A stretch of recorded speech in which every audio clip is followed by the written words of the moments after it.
Hey guys, welcome back to my YouTube channel. Myself Kartik Singh. तो आज हम बात करने वाले हैं मेरा डेली रूटीन जो मैंने नीट प्रिपरेशन के टाइम पे फॉलो किया था, जिससे मेरा इस साल one of the best GMC में सिलेक्शन हुआ है। तो फर्स्ट ऑफ ऑल, मेरा कोचिंग टाइम मॉर्निंग शिफ्ट में सुबह 6 AM टू 12:30 PM था। इसलिए मैं सुबह 5 बजे उठता था और 1 घंटे में मैं मॉर्निंग की सारी डेली एक्टिविटीज़ करता था और फिर कोचिंग के लिए निकल पड़ता था। मेरे हॉस्टल से कोचिंग जाने का 10 मिनट का रास्ता था, इसलिए 6 बजे से मेरी कोचिंग क्लासेस स्टार्ट होती थी। 1.5 घंटे की एक क्लास, 10 मिनट का ब्रेक बिटवीन टू क्लासेस। तो इस तरह से हमारी 4 क्लासेज होती थी: physics, chemistry, botany and geology. तो सबसे पहले फिजिक्स की क्लास में हमारे टीचर प्रॉपर थियरी नोट्स के साथ मल्टीपल क्वेश्चंस प्रैक्टिस करवाते थे।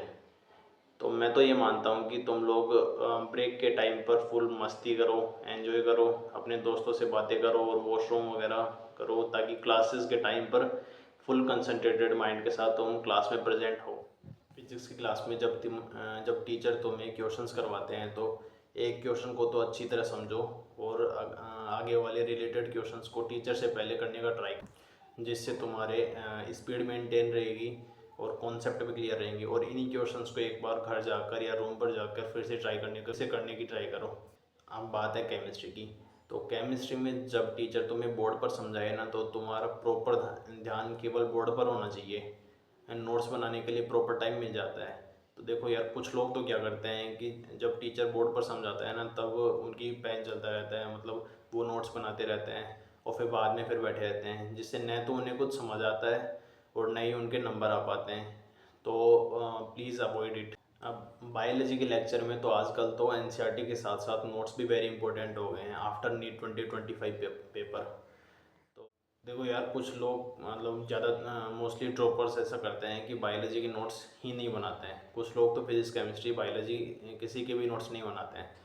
देखो यार, कुछ स्टूडेंट्स मोस्टली ड्रॉपर्स ऐसे होते हैं जो बायोलॉजी के नोट्स ही नहीं बनाते हैं, और कुछ ड्रॉपर तो ऐसे होते हैं जो बायोलॉजी, फिजिक्स एंड केमिस्ट्री किसी के नोट्स नहीं बनाते हैं।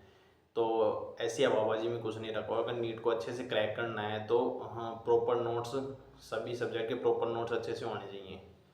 और बायोलॉजी के लेक्चर को बोरिंग मत लगने देना, उसे अच्छे से एंजॉय कर पढ़ना, और डाउट हो तो मोस्टली उसे क्लास में सॉल्व करवा लेना, या तो टीचर से या फिर अपने फ्रेंड्स से। अब 12:30 पे हमारी छुट्टी होती थी, फिर 12:50 तक हम हॉस्टल पहुँचते और 1:30 बजे तक खाना वगैरह खाना, और 1:30 बजे से 2:30 बजे तक, 2:30 तक 1 घंटे का रेस्ट या फिर पावर नैप लेते थे। अब 2:30 से फिर से पढ़ने स्टार्ट कर देते थे, 2:30 से 7 बजे तक ऑलमोस्ट कंटिन्यू। बीच में एक टी ब्रेक होता था। तो 7 बजे तक कंटिन्यू हम पढ़ते रहे। मैं तुम्हें बताऊंगा कि तुम्हें घर आकर कैसे पढ़ना चाहिए और मैं कैसे पढ़ता था। तो सबसे पहले तो जिस दिन वो टॉपिक पढ़ाया जाता है तो उसे सबसे पहले पढ़ता था, लगभग 1.5 से 2 घंटे में सब कुछ, फिजिक्स, केमिस्ट्री, बायोलॉजी सबके। और फिर 2 घंटे, लगभग 2 से 2.5 घंटे बायोलॉजी एंड केमिस्ट्री के क्वेश्चन प्रैक्टिस करता था।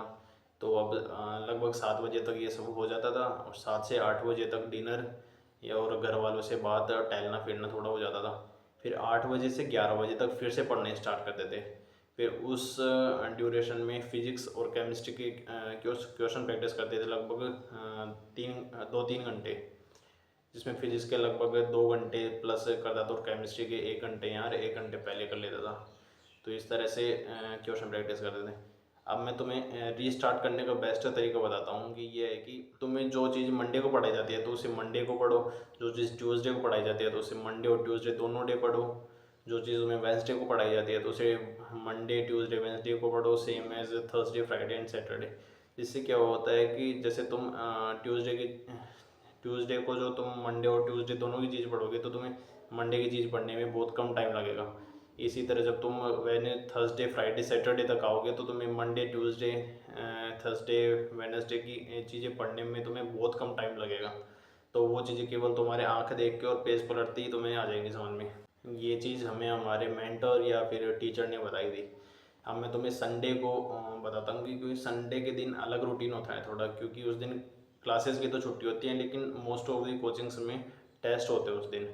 तो मेरा मोस्टली संडे को टेस्ट होता था और संडे में इवनिंग का टेस्ट होता था, जिससे मैं लेट इवनिंग तक तो पढ़ता था और फिर 3 घंटे का पेपर होने के बाद या तो उसी दिन या फिर उसके नेक्स्ट डे पेपर का एनालिसिस ज़रूर करता था।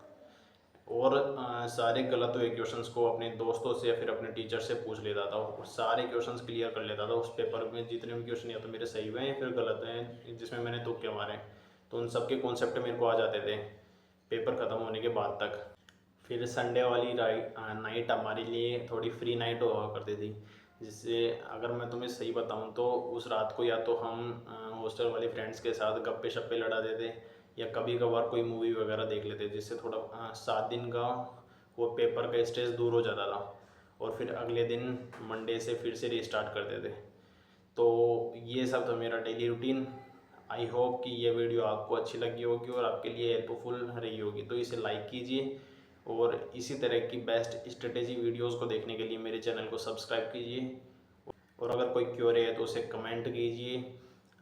Thanks for watching this video. मिलते हैं नेक्स्ट वीडियो में इसी तरह की एक नई स्ट्रेटेजी के साथ। Till then take care and keep studying. Thanks a lot.